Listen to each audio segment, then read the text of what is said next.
Hello and welcome to the Tip the Track podcast from myself, Sam. And me, Alex. We're talking mostly nonsense about our favourite music and artist. Thank you and hope you enjoy listening to today's episode. Hello. So, how have you been today, Alex? Alright? Yeah, I've been good. Not bad. It's sunny. Can't complain. Yeah, can't complain. How's your weekend been overall? Pretty good, yeah, not bad. Yeah, pretty chilled. Managed a few beers on Friday. What about you? Yeah, I'd say the same. Yeah, bit of a barbecue last night, not too bad. So today's episode, we're going to be talking about a couple of our favourite albums again. I feel like I've said this on most of the podcast, but that's probably the reason why we're doing it. And I think this one is a bit of a special one in terms of these two being a couple of my favourites. And it was very hard to decide. I don't know about how you was finding it.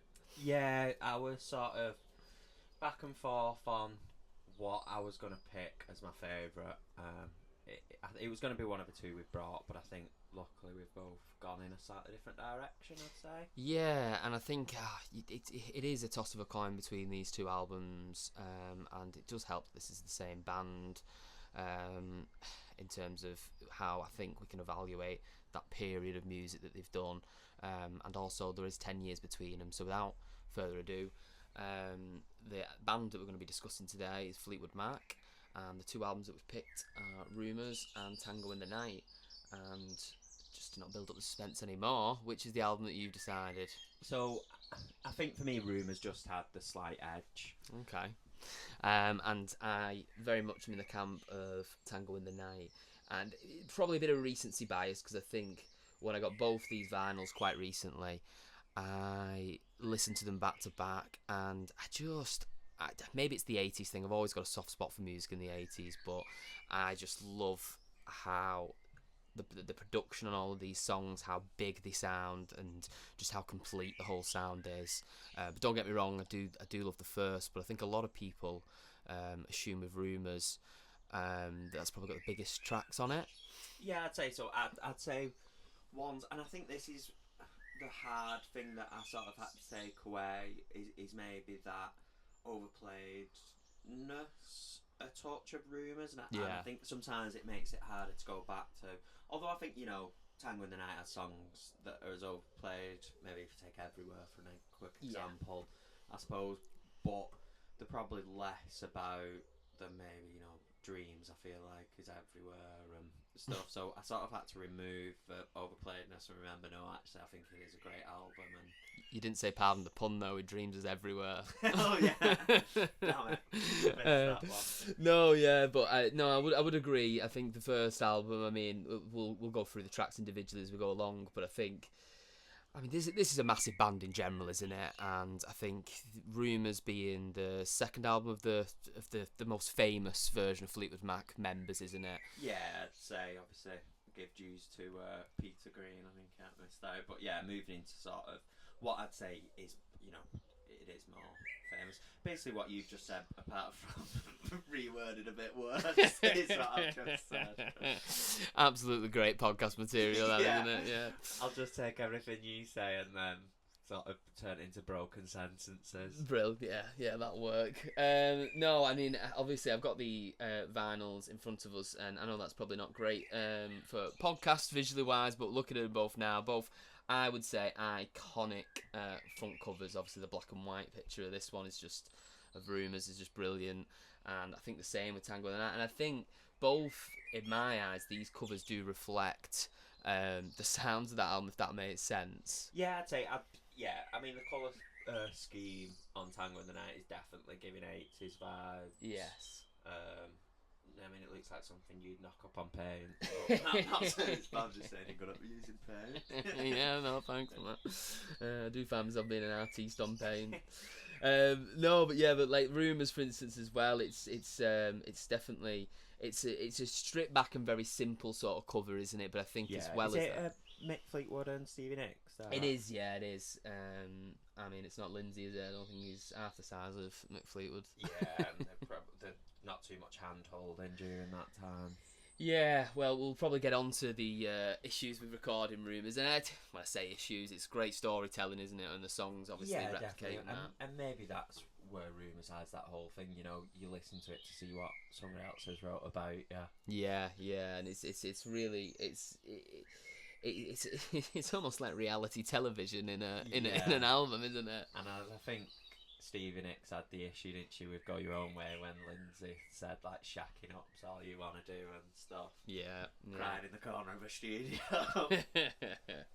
What's your probably first experience with either of these albums? Which songs would you say that you'd heard songs from Rumours first, or? I think I would, yeah. I feel like, and I've said this on other episodes of podcasts, I guess, with the music we've picked, and this is probably why we always say they're our favourites, is that they've always been about, you know, I can't remember, like, and everything, I think, because of when we got into bands like this, music was becoming so accessible. It's not like you had to go out and buy the album, so you sort of hearing them singles, and I think, you know, The Chain was everywhere as well. It's Formula One's music, yeah, wasn't it? That's what I mean. So you sort of hear that and think that that's, you know, Gordon, and then you Luke who's done it, and I guess it just keeps going back to Fleetwood Mac. Yeah, do you know, if I'm completely honest, and this probably is, again, with Tango in the Night being my favourite album, but Little Lies was actually the first song I heard by Fleetwood Mac. Yeah. Well, it's the first I've recognised them anyway. Like you said, probably heard with Formula One and stuff, you know, the Chain, but I remember being about 12, 13 when I heard Little Lies, and I really liked it then. And it always stuck with me. And then I probably didn't really listen to Fleetwood Mac that much until probably I was about 16, 17 at that point. But then definitely I was really into Rumours at that point. And then I've probably only later on realised now how much I love Tango in the Night and becoming my favourite album. I think that's quite interesting because that's sort of the opposite of me. So I feel like Rumours tracks were the first I heard, but then when I sort of sat down to listen to them as an album around similar age, 16, 17, it was Tango in the Night. Oh wow, okay, well that's good. And yeah, I think maybe I thought I was cooler because everyone else was listening to Rumours. Yeah. Well, we'll go into a bit of depth. So Fleetwood Mac Rumours came out in 1977, and Tango in the Night was 10 years later than that, wasn't it? Bang on, yeah, so that's 87. Yeah. Quick maths on me. 10 years, 10. And I think Tango in the Night is the last album as the full band as we know. I think after that, that's when the band sort of broken up and it was different pieces of the band then. Yeah, who did? Yeah, because obviously, so between these, was it just Tusk? It was Tusk and Mirage. Tusk and Mirage, obviously Tusk, I think that was like one of the most expensive ones ever made, wasn't it? And it was just Lindsay Buckingham doing that pretty much, yeah, and doing other things probably around recording. But luckily for us, we've not brought Tusk. Yeah, well, we won't dwell on Tusk too much. But I would probably say most fans, maybe different if you grew up in the 60s and like that blue sound that they had, but we probably would put these albums top two with either of these being the favourites, would you not say? Oh yeah, definitely. Rock and roll greats of, you know, stories and things like that. Yeah, quite notorious. Yeah, so I wanted to bring 3 statements about them, or 3 facts if you call it, 2 lies and 1 truth. Oh, okay. And you then reveal which you think it is. Yeah, okay, cool. We're up for playing that. So, statement 1. The band once released an album that didn't feature any of their most famous members, yet it still charted in the US. Statement 1. Second one, Christy McVie initially refused to join the band on tour because she had a fear of flying, delaying her full-time involvement. And then the final one, Lindsay Buckingham turned down an early offer to join Fleetwood Mac before eventually agreeing years later under different circumstances. Okay. The fear of flying one could easily be plausible because I feel like Christy McVie was a bit on and off with touring at times, wasn't she? I know she left later on and then came back, but I feel like she was on and off. Yeah, I think she was. I mean, yeah. No, I'm working. Let me work this out. The first one was saying that they had a US number 1 album that featured none of just music, was it? It didn't feature any of the most famous members. Oh, okay. So yes, you're talking Stevie Nicks, Chris McVie, Lindsay Buckingham not being in it. No. So I feel like that's got to be a lie. We've got 2 lies here, haven't we? We've got 1 true. I'm gonna guess that was it that Lindsay Buckingham agreed to join the band after refusing. So yes, we turned down an early offer to join Fleetwood Mac. I think that's got to be the truth, because I feel like he turned it down, didn't he? Because they didn't want Stevie Nicks in the band. The band did they? They just wanted a guitarist. So it was the first one. The first one was the true. Yeah. What? Because you got to think Peter Green. So we're not classing him as. Well, that's a sneaky one, isn't it? Because yeah, but it was Peter Green's Fleetwood Mac, wasn't it? If you were to say the most famous members, I'd say in a modern context. I don't think you're classing. I know what you're saying, but I was looking at them more as being absolute sort of lies, and I feel like Lindsay turned. I'm sure I read somewhere he turned him down at first, or if I miss. Or is it that he'd only join if they'd take Stevie Nicks as well? Well, you know the answer, mate. So. Yeah. It's your game, this. Yeah. That's good. Yeah, I like it. Yeah, we'll see what we bring next time. That might be a regular feature that we do. Yeah. See how it goes. Okay, brill. So I think we want to discuss the track listing. Should we? We'll do a bit of an in-depth of each of them, and then we'll sort of see which ones we prefer. Should we start with Rumours and see what we get up to? Go for it. Okay. So track number 1, Secondhand News. What do you think about this song? Really like Secondhand News. I think this was one I discovered when I did come to listen to the album. Okay. As a full thing. But I do like Secondhand News as the way it starts. And obviously I think it sets the vibe for the album straight Do you think it's a away. good, album opener?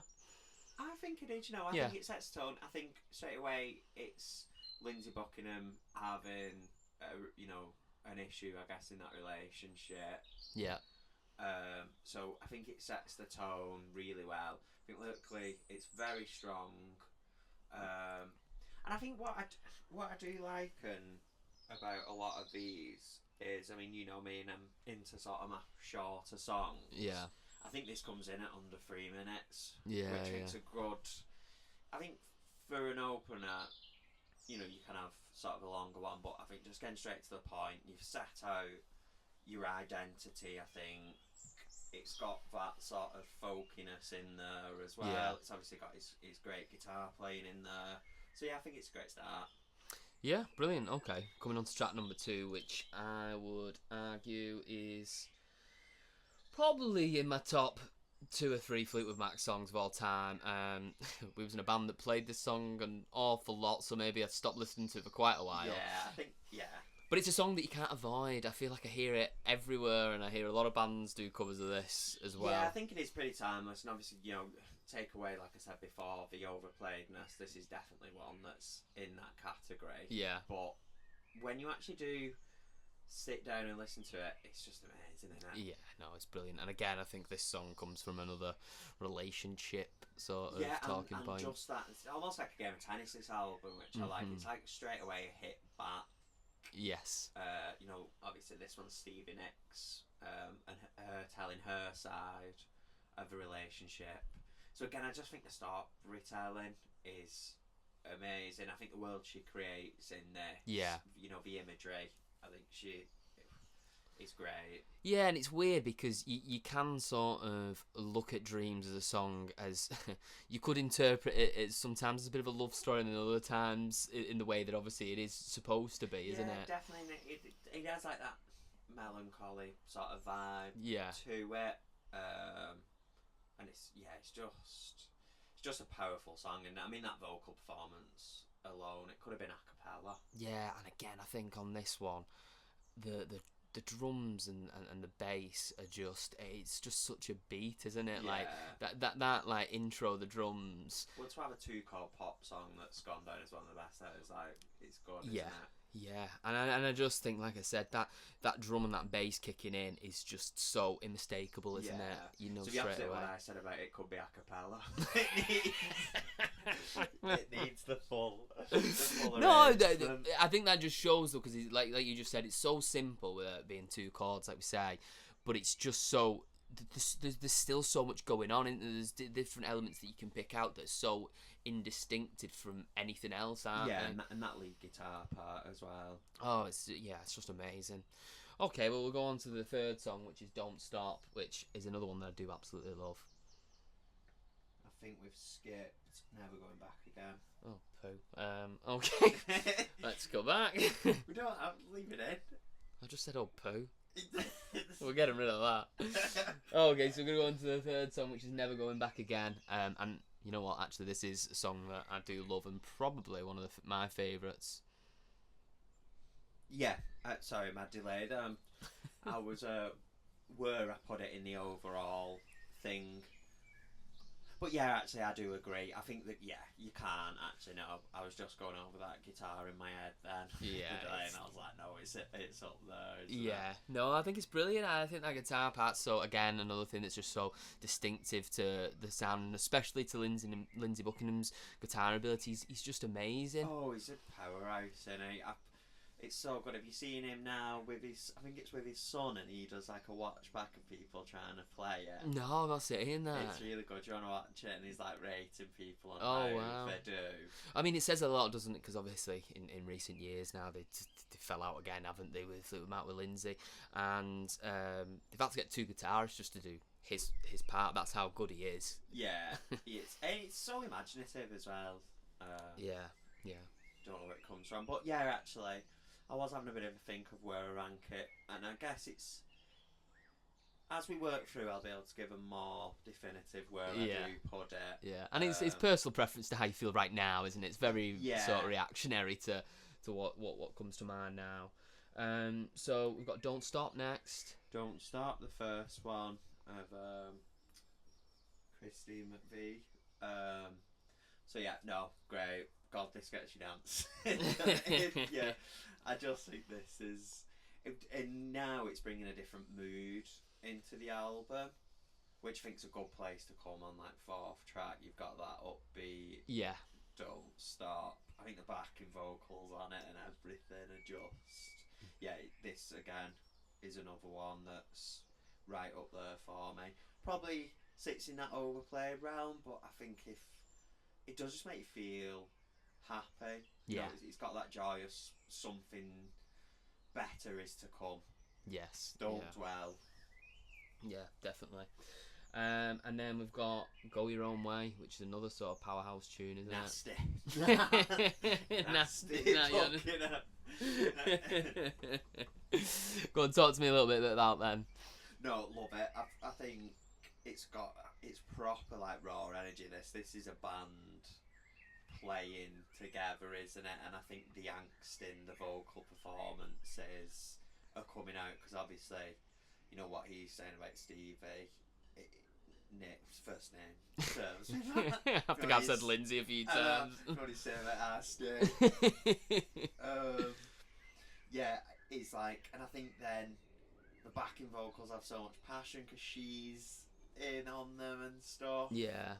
And you know, she's obviously doesn't. Yeah, I mean, she said she doesn't like the lyrics, which I mentioned at the top, but I wonder what she thinks of the song as a whole.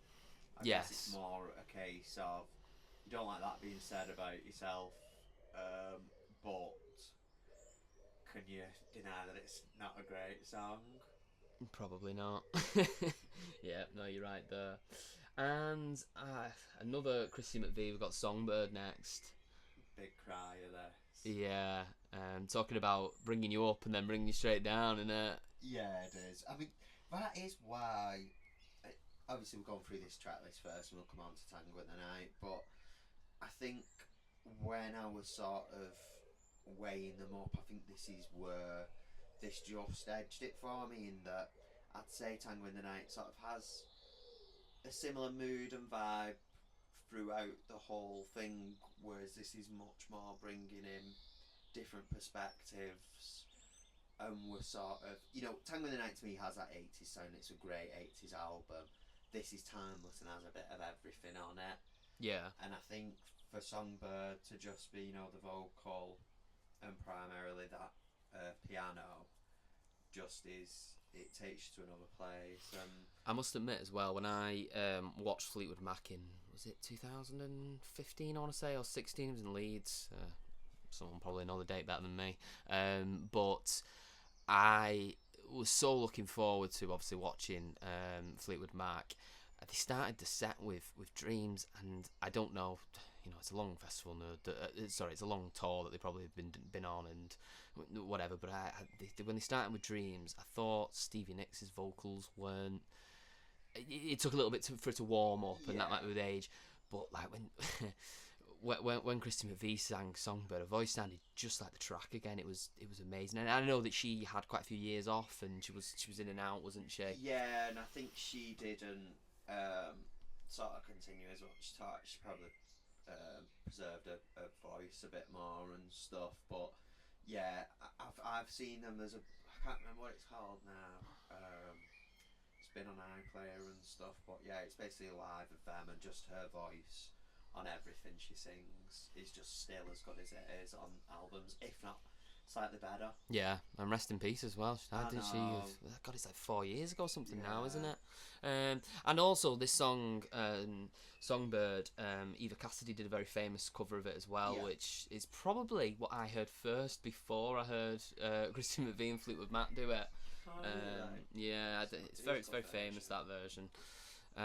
So with that, we'll go on to the next one, which, like we've already discussed, is probably one of their most famous songs, isn't it? The Chain. The Chain. I was just saying to you before we started this, The Chain to me should have closed this album. You think? All of them. Is this the first song on? If he was listening on a record of the side B. Is this the first one of side B? Yeah. So I guess that's pretty strong to start. It's an opener, isn't it? Yeah, I guess opener or closer. But I just think they're all credited, I think, as writers on this. That makes sense with the distinctive parts on it. I think they all have a part to play in it, don't they? I think that's why, to me, it should have closed it. Yeah. Oh, I love the backing vocals towards the end of this, though. It all just gets into a chaotic.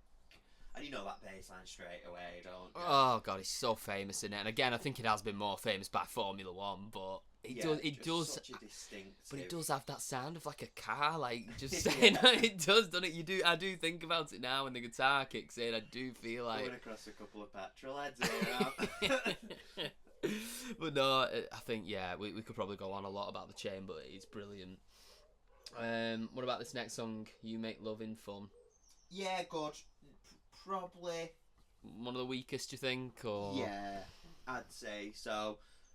Again, that's about the bass player. What was his name? John McVie. John McVie. They were married. Well, not about. Sorry, it's about the person she was seeing after him, isn't it? Oh right, okay. And basically did. I can't remember what the guy was. He was like a lighting guy or a sound guy. So yeah, and I think he was a bit younger and stuff. So she's basically saying about this new guy you make loving fun.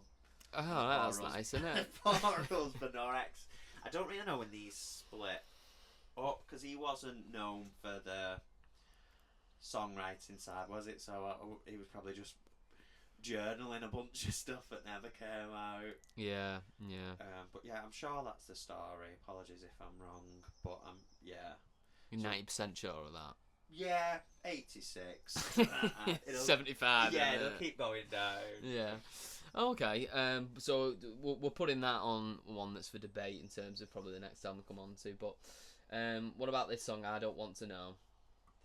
Yeah. Again, it's got that. I think it's back to the way. Obviously, this is Stevie Nicks more, but it's giving me back to them vibes of like second-hand news and stuff, just being quite upbeat musically.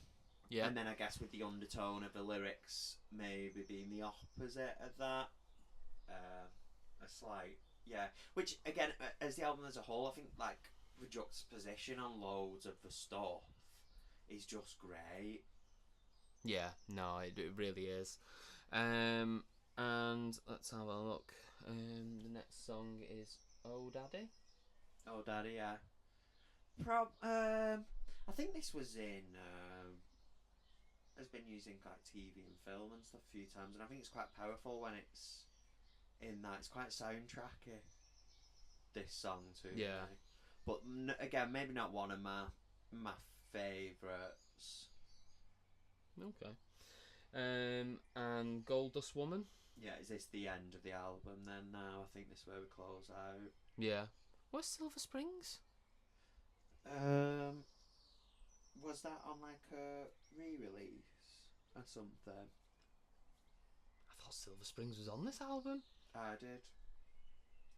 We know our albums well. Is Silver Springs not on Rumours? Well, so is it not on like, you know, they do deluxe thingers? Silver Springs is surely on this album. We're going to have Google this. I'm sure Silver Springs is on it. Well, it's not on the track list I've got here. That is baffling. But anyway, what do you think, Gold Dust Woman? I must admit, I think this is probably why I think I prefer Tango in the Night. I probably drop off a little bit with this album after The Chain. Really? Even I Don't Want to Know? I Don't Want to Know. I like it. But if I'm being picky, which is the purpose of doing this, It's basically you're saying Side B is pretty much a write-off for you there. It's not a write-off. I listen to it and enjoy it. I must admit, it's got even worse now. You thought there was another track on it. I was going to say, I thought Silver Springs was on this side too, and that was going to kind of save it for me a little bit. Okay. So basically, some like side A of Rumours with one. I mean, if you fit, so his album does end at The Chain then. If you squeeze The Chain on side A somehow, I know that can't really be possible. But I don't know. I've just been googling it, just because it weren't. This does feel like a Mandela effect. I'm not gonna lie, but it says Silver Springs, written by Stevie Nicks, has been included on some reissues as either track 6, 7, or 12 of the album, depending on the pressing. Many cassettes releases swapped the position of secondhand news, and I Don't Want to Know. Oh, interesting. But it's a bit mad because I've obviously bought this Rumours quite recently. I think this was last year. I got this Rumours vinyl, and yeah, I'm very surprised that's not on there. If that, yeah, but I'm guessing listening on Spotify, I've always seen Silver Springs on it. But as I've said to you, I don't like albums being. No, I'm glad. I'm glad, but like, you know, if we do have any listeners other than maybe my dad or your dad or whatever, my dad won't be listening.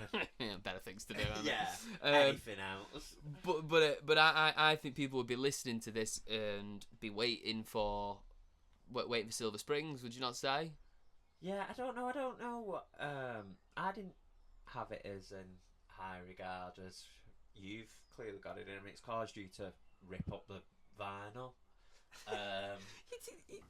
Really, you didn't have it? I mean, I like the song, but well, I think the story. True fans know it's not on there. You didn't sit there and go, "No, it's not on there." Yeah, you said. I just looked at my notes, very confused. Yeah, that doesn't really. But if we were to add it in as 12, okay, so then we could go head to head with Tango in the Night, because that's 12 and 12. Okay, but... yeah, that's good. I like that. I'm just on Spotify now, and on the deluxe version of that, Silver Springs is the last song on there after Gold Dust Woman. Cool. So you'll be checking Apple Music and everything now. I just think it's a big song, and it's very relevant to this album as well. It's not just like some random song, is it? It's very much about the breakup again, isn't it, of Lindsay and Stevie? True. Maybe they thought it was just a bit too much then. And it's also it's very down with the Gen Z kids, isn't it? At the minute, you hear that sample all the time on TikToks. Yeah, true. Actually, they mix it with. It's everywhere. What song do they mix it with? Is it Piano Man? Is it Piano Man or American Pie? Is it that? Don't know. I'm not in that age bracket, but I'm not. But I see it on. But no, I know what you mean. It's always that time for the no. We'll auto tune you at that. Yeah, thank you, thanks. Well, anyway, we'll go on to the next album now. So Rumours is a write-off. It's not a write-off. No, it's great. I'm just saying. I must admit, the first half, it's very top-heavy for me. Yeah, it is quite top-heavy. If you spread some of them songs out, mix them in, I think I might be doing a disservice. But you know what I do like and what you'll notice through the episodes is how we always start it by saying we're going to discuss 2 of our favourite albums and then rip them to shreds and get our facts wrong. Yeah, but we're having a discussion about it, like, no, you know. Just it's off, start off. We've gone from one of our favourite albums to it's very top heavy. Oh, okay, top heavy's harsh. I can't think of another way to describe it. Should have been an EP. I think, right, if you was rating a lot of them big songs that I'm describing as top heavy, yeah, I'd say they're like a 9, an 8 or a 9 out of 10. I can't say 10 because nothing's a 10. Nothing's a 10 in the world. You've got nowhere to go with something to 10. How can you ever have? You then can never have something better, can you? I'd at the most give something like a 9.4 or something like that. You'd never give a 10. I don't think so. No. How can I give something a 10? No, the music's not finished. It's not stopped. If every band decides to stop, I'll reevaluate it. No, that's not how it works. It is. Okay, we've got different rating systems. Well, that's great. We're doing a collaborative podcast, isn't it? A different rating system. No. Like I said, we'll go back to my rating system here, and I'll say, if some of these songs on the top that I'm describing as top heavy, like Dreams, for instance, a 9.8 or something insane like that, right? I'd say on that second half, like I Don't Want to Know, which is a great song, I'd give it like an 8.8. All right. That not fair? Yeah, I'm not. Still ranking it quite. I've just got to be harsh for the sake of doing this evaluation and what my favourite album, which is Tango in the Night. So going out to that, we'll go through Tango in the Night, and the first track on this is Big Love. Big Love. Yeah, it's pretty good. Big Love. It's absolutely insane. If we're going to the harshness, it does go on a bit, doesn't it? Yeah. Do you mean the sex noises? Yeah. Yeah. It's slightly disturbing, that bit sometimes when listening to it. Yeah. If someone just walks in your house and you've got just that part on. On loop. Keep spinning it back to that. If someone doesn't know the context, out of context, it sounds a bit weird. But great song, great opening album. It is good. I think again that sets the tone on that album for what. Yeah, and everything very 80s as well. And I know this is 87, so we're kind of at the later stages, but I think it's so big. You know, like the song called being like, Big Love. If you pardon the pun. It's massive though, isn't it? It sounds huge. I think, you know, in comparison to Rumours and, you know, how that album starts and the songs on that, that's very, as you mentioned before, like folky, and, you know, it's almost a bit like an indie, like a classic indie album. Whereas this just sounds like a massive stadium-size album. 80s production. Yeah. Embedded in it. But it still captures that Fleetwood Mac vibe as well. Yeah. So yeah, Big Love for Big Love. That's how I would say it. And a t-shirt, man. And then again, Seven Wonders. I don't think you can get as 80s as the vibe of this. No, I think Seven Wonders is up there. So go on then. So let's do it in a comparative sense as we're going through. You know, we've gone through. We're gonna do the track for track at the end. That's the point of the podcast. So we're gonna end on that. Okay. Well, I don't have to do it at the end. Twice. No, but we're gonna go through the albums, and then we've summarised each of these songs that we like, and then Do we want to cut that or leave it in? Leave it in until you said you want to cut that. We can leave this bit in as well. Yeah, we might as well just leave it rolling, mainly because I can't be arsed editing. Yeah. So Seven Wonders then. I feel like we need to give this a little bit more time because I think it is so good. And if you've did you remember the Coven series of American Horror Story? Yeah, that was big. And obviously Stevie Nicks was in that, and the whole Seven good. Wonders theme that was carried on throughout it. Oh, it's just brilliant. And I think it's one of my favourite Fleetwood Mac songs, actually. Yeah, it's definitely one of mine. I love the what would you describe that, the pulsating sort of sound? Is it from a synthesizer? Yeah, or? like the synth got away. Yeah. I just love it. I love Stevie Nicks' voice on this one. I think it's brilliant. I think it's, like I said, she's quite raw on Rumours, isn't she? And then it sounds more like polished, this version of it. Yeah, I think that sums the album up as a whole, doesn't it? I think every track we're going to come back to is big 80s production. Yeah. It was like, let's make obviously it's in the 80s, but it was like which I think they were good at, particularly with Lindsay Buckingham. Obviously, I think he had his moments where he went off a bit in Tusk and did his own thing, but I think in terms of technology and what was always about at the time, I think he was always using that cutting edge and sounding very on trend with what was happening, but pushing it a bit further. Yeah. In what he was doing, and the fact that it's Fleetwood Mac, they could just write great songs. Yes. If you were to hear this album just on an acoustic guitar, you would still say, the melodies are everything about it is strong. Although it's got the 80s production, it wasn't just we'll rely on that to get us through. There's amazing songs on it. Yeah, definitely. And I think Lindsay Buckingham produced this album as well, didn't he? With help from someone called Richard Dunlop. Apologies about the pronunciation of that name wrong. Yeah, did he do Rumours as well? I think he was a part of doing Rumours, yeah, but I think that Rumours was produced by Fleetwood Mac, wasn't it? And that guy. Yeah, and this was just Lindsay who produced this. So I guess as a whole, probably that was done Rumours as well, I wonder, because there was so much people probably not being happy about a song written about them. Maybe they, full creative control over that one, and then somebody else over the next. Do you think it was a happy camp when doing Tango in the Night then? Is that what we're assuming with this? I don't know many stories around the thing with Tango in the Night. I feel like maybe not so happy from Stevie Nicks' perspective, from something I might have read. Okay. Or watched. I think there was some documentary and they were going over this. I don't think she was very present. I mean, someone not very present. She brought some great songs to it. But how many on that album are Stevie Nicks songs? I don't know songs wrote necessarily. Let me have a quick with the search. vocals on. So you've got 7. Just with her vocals on. Because that's normally the ones she'll have written. So she's on 1, 2. Just on like 4 songs. 4. Okay, that's 12 tracks. That's pretty involved, I guess. Yeah, but I know what you're saying. I mean, I might be wrong there. I just feel like she was. I feel like they were all maybe fed up, and she particularly was. Try not to get done for slander if you ever listen. Sue me. But no, I think you are right, because I'm looking at this now, and I think in terms of songwriters, she's not really a big part of most of this, other than Seven Wonders, and Gypsy. When I See You Again. Gypsy's not on this album. What? Gypsy's not on this album. Gypsy's not on this album. Is it on the one before?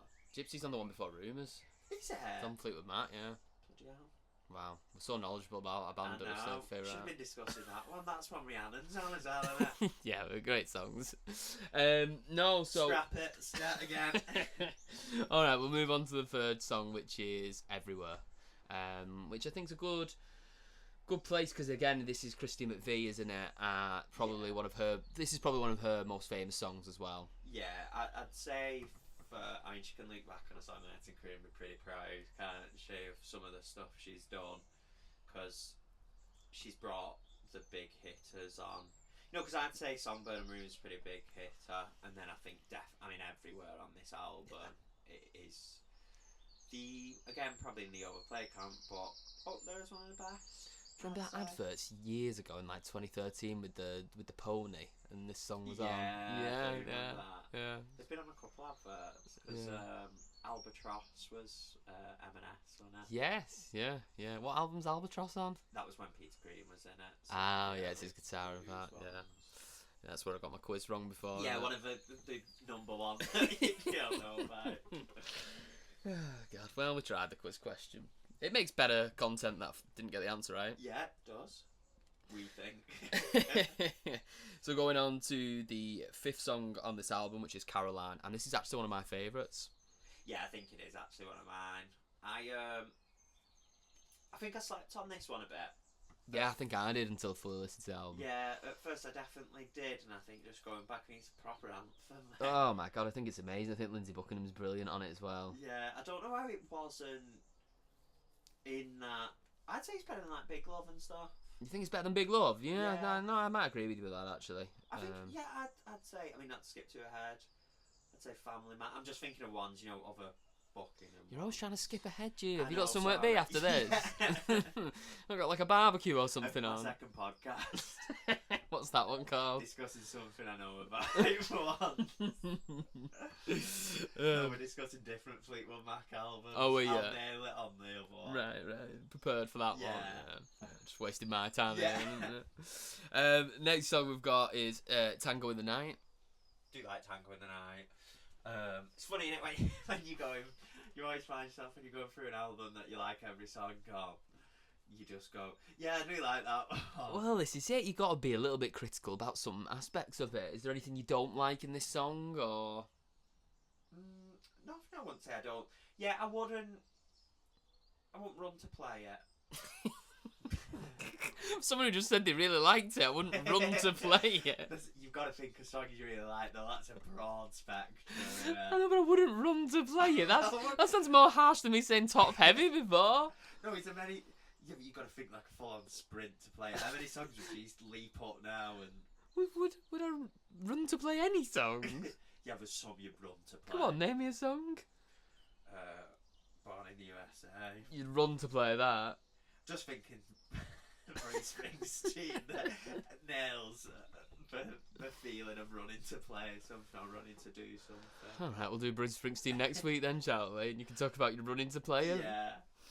Okay, right, so we've established you wouldn't run to play Tango in the Night. I think Tango in the Night's a brilliant song, and again, I think this side one is just amazing. I do love it. And coming on to the next song, I love Mystified.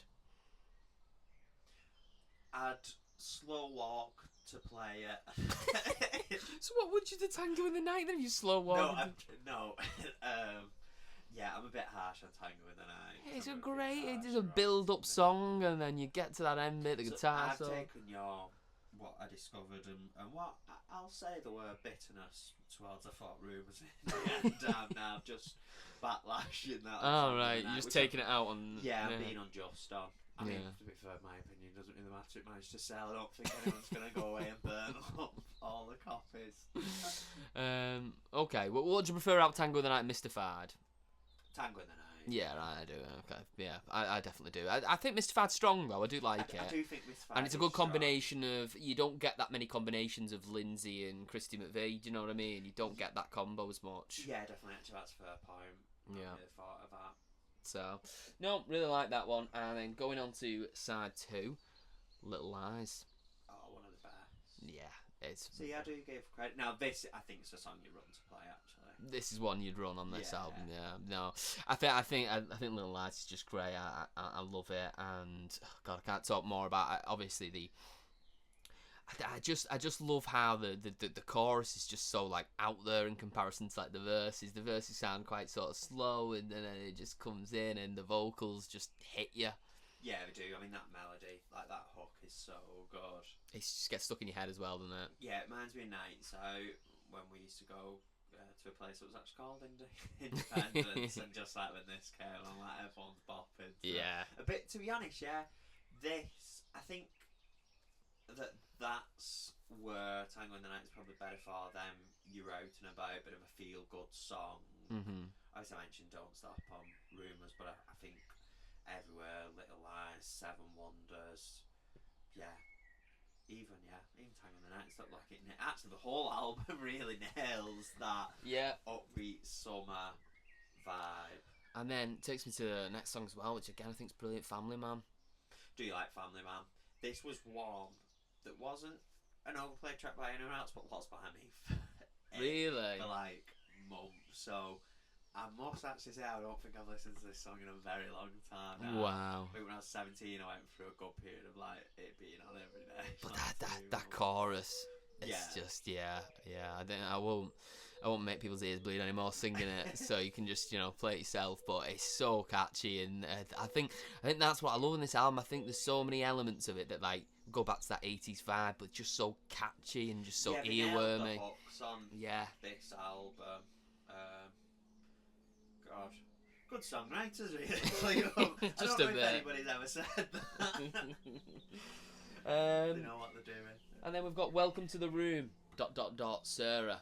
What do you think of this song? I must admit, it's one that obviously I'm listening to the record. I can't really necessarily skip, but it's probably my least favourite. Yeah, I put it in least favourite camp. Yeah, Don't have too many comments.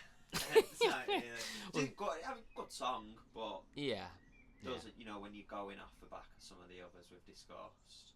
Yeah, it's not. It's just that the highs are so big on some of them other songs that I think this just feels a bit. I don't want to say filler, but it feels that way in terms of how good quality the rest of them are. And then we've got Isn't It Midnight? Any thoughts on this one? Or again, can't really remember this one too well. So maybe not great. Yeah, no, I put these two in the similar sort of category, to be honest, of songs that I'm not. With the night top heavy. No, because we're already massively on the second half here with Little Lies, Family Man. Yeah, we're big into it. This one brings it back, When I See You Again. Yeah, good tune actually. Brilliant. That does bring me back around now. This feels a bit like rather Silver Springs or like Dreams or something, that sort of vibe to this for Stevie to come on. She's not been featured a lot in the last second half. Yeah, she's itching to get back in. And I think it's brilliant. Yeah. I think she wrote this song as well, didn't she? So just quick check. Yeah, she did. Yeah. Yeah, no, it's a good one. I mean, for not having much involvement on many of the tracks, you could say, it's a pretty good. What she brought was good. Yeah. And then the last song on this is You and I Part 2.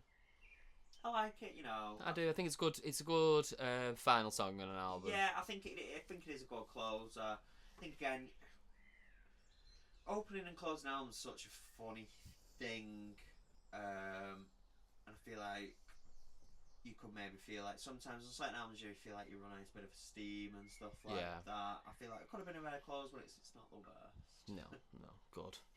Right, now, should we get to the track ranking of each of these albums? Let's do a bit of comparison. Yeah.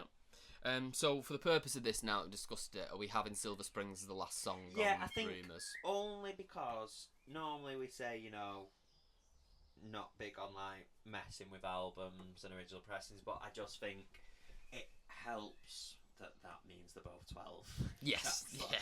It's almost like they knew that someone years later would do this comparison. They do it then. They knew that. We weren't. After we've described the albums as top heavy. Yeah. Oh god. God, they're the best albums of all time. Oh god, we're having top heavy. But you could still have an album with 5 amazing songs. In fact, it'd still be a brilliant album. Yeah, true. So what are we saying? Track number 1 out of Secondhand News and Big Love. I'm looking out. It's a sunny day. I'm going Secondhand News. I just don't know if I can give it you. I feel like it's Big Love. Think Big Love. Where are you? Are you miles on the like? I'm not too far off. I mean, they're both great songs, aren't they? I'm happy to concede here because I think there's some I'll pick up. Okay. We'll see about that. So we've got Dreams or 7 Wonders. That's just a bit cruel, isn't it? Yeah, that's a tough one. I think for classicness, you've got to go Dreams. You have to. Do you know? It's awful that them two are track number 2, really, because I think they're both so good. But it edges it by a little bit. You've got to give me that. Dreams. Yeah. I do love 7 Wonders. It's one of the standouts. I put it in a great song category. I put Dreams in one of them. If I was to hear it for the first time, that's a 10 out of 10. That's your 10. I'd give it a 9.7. Yeah. No, I said 9.8 before. I'm even changing it now. Okay. 3. Well, yeah, we've got Never Going Back Again or Everywhere.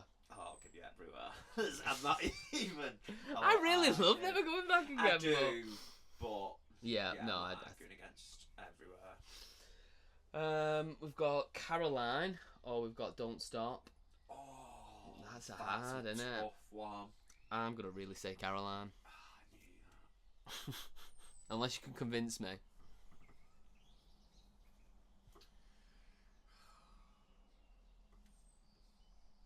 These silences really aren't great for audio. Dead whilst the cogs are turning. No, I'll give you it. You're gonna give it? Yeah. Wow, you can see quite easy, you know. Yeah, you're quite pushy. Scared. Okay, so we've got Tango in the Night versus Go Your Own Way. Go your own way. I'm not having you come back on that. I do really like Tango in the Night, but you don't really like it. That's your problem. I do like it. You never sound convincing that you liked it. Yeah, I mean, I'm not having you gonna say that over Go Your Own Way. No, you're right. You're right. We've got Songbird, or we've got Mystified. Songbird. Yeah, I'll give you that one. Are you jotting down the points here? Because I forgot. I'm just jotting a joint album together, so I don't know if that really helps our side. But yet, so then we'll have to go back through. Christ. Okay, no, don't worry. I've got a little bit of a method to the madness. We'll know what songs on what, but it just more dead air time of work. No, okay. Don't worry. I'll bring it back. I'll bring it back. So yeah, we're up to it is currently it's 4-2 to Rumours at the minute. Okay. So we're on track 7. Is that Little Lies? Yeah, that's Little Lies. And the Chain. Oh, it's the Chain, isn't it? Yeah, it's got to be. It's the Chain. So wow, it's really leading this, to be honest. Then we've got Family Man against You Make Loving Fun. I'll give it Family Man. We'll give it Family Man. Okay. And then we've got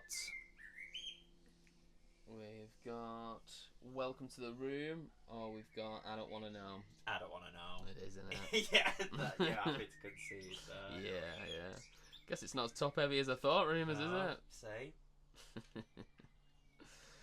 Okay. And then we've got Isn't It Midnight against Oh Daddy. I think we might argue this, because you probably go Isn't It Midnight, wouldn't you? And I do like Oh Daddy. I think I'm going to go Isn't It Midnight. Are you mapped on an Oh Daddy? No, it's not one of my big ones, right? I'll let you have it. Plus, it makes it fairer on this number game here, honestly, I'm telling you. No, that just shows Rumours the better album. You can't fudge the numbers. I think it needs to sometimes. Then we've got When I See You Again against Gold Dust Woman. Gold Dust Woman, for me, personally. When I See You Again? Yeah. Saying the song title to me again doesn't change my mind. I don't know. I think this is on you to have your moment of thinking. Well, when I say, I just... Stop saying the song title. No, but... It doesn't change. I just think Stevie Nicks' vocals is brilliant on it. They're not on Gold Dust Woman. Alright, yeah, okay, I'll give you that one. Jesus. That's harshly done, that. Well... More dead air in disbelief, I think. Jesus, right. So, we've got Silver Springs against You and I Part 2. Silver Springs. It's Silver Springs, It's isn't it? Silver Springs. But, you know, that is a funny one. That's like a bonus point, isn't it? It is. It's a bit harsh on Tango in the Night, that. They put the time and energy into doing 12 songs. Yeah. These guys just had another song they Guys, recorded. different band. Well, it is 10 years. Prior. So, wow. Okay. Wowie. So, that is 8-4 to Rumours, which is a lot bigger than I actually thought. It is, actually, I thought. I think the reason it feels that way, though, rather than just by you listening to albums, is just because of the the sheer magnitude of some of them songs and Rumours being the same track, if we're doing track for track, Yeah. probably defeats probably ruins the system of the podcast, if I'm being honest. It probably shows a flawed system, really. No, but I think that just shows how good of an album it is, and that you brought a different album and we've ended up working out. Yeah. Actually, you prefer Rumours. I know. I think I don't disagree with many of them. I do think Dreams and Seven Wonders being both track twos, you know, Yeah, I guess it could go either you would way. you would say Seven Wonders would get in most of this album and Rumours, wouldn't you? Really? Yeah. But it's very hard with Dreams and different tracks like that. But yeah, I think that's good a place as any to end the podcast. But yeah, I enjoyed doing that. I enjoyed the little game. Hopefully we'll bring that back. Yeah, it was different. fun. We'll try different stuff. But See yeah, what albums we want to bring next time. yeah. Thanks for listening. Thank you.